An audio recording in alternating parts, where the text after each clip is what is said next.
ఇది రాత్రి షూట్ చేసిన వీడియో. రాత్రి ఇంటికి అనుకోకుండా గెస్ట్లు అయితే వచ్చారు. నేనేమో ఉదయం వండిన వంకాయ కూరతోనే ఈరోజు తినాలనుకున్నా.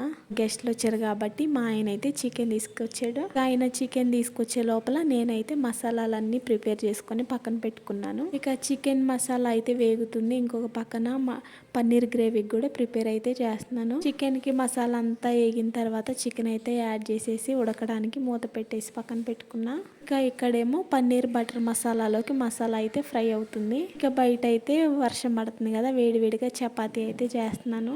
పన్నీర్ బటర్ మసాలాలోకి మసాలా అయితే ఫ్రై అయిపోయింది. ఇంకా దాన్ని అయితే మిక్సీ పట్టేసేసుకుంటున్నా. అదే గిన్నెలో కొద్దిగా ఆయిల్ బటర్ యాడ్ చేసుకొని మనం మిక్సీ పట్టుకున్న మసాలా పన్నీర్ అన్ని యాడ్ చేసుకొని ఒక పావు గంట ఉడకడానికి అయితే పక్కన పెట్టేసేసుకున్నాను. 8:15కి వంట అయితే స్టార్ట్ చేశాను. 9:15కి వంట అంతా అయితే అయిపోయింది. ఇక ఇవన్నీ అయిపోయే టైంకి గంట టైం అయితే పట్టింది అనమాట. ఇక పన్నీర్ బటర్ మసాలా ఉడుకుతుంది. ఇక్కడేమో చికెన్ గ్రేవీ రెడీ అయిపోయింది. వంట అయితే ఫాస్ట్ గా చేసేస్తున్నాను. ఇదిగోండి బటర్ మసాలా కూడా రెడీ అయిపోయింది. పక్కన కూడా చపాతీలు చేస్తా ఉన్నాను అనమాట వేడిగా. ఇక ఐటమ్స్ అయితే అయిపోయినాయి. ఇప్పుడు పన్నీర్ బటర్ మసాలాలో కొద్దిగా బటర్ అయితే యాడ్ చేసుకొని స్టవ్ అయితే ఆఫ్ చేస్తున్నాను. ఇక అన్ని ప్లేట్లు ఇవన్నీ అయితే రెడీ పెట్టేసేసుకున్నాం అనమాట.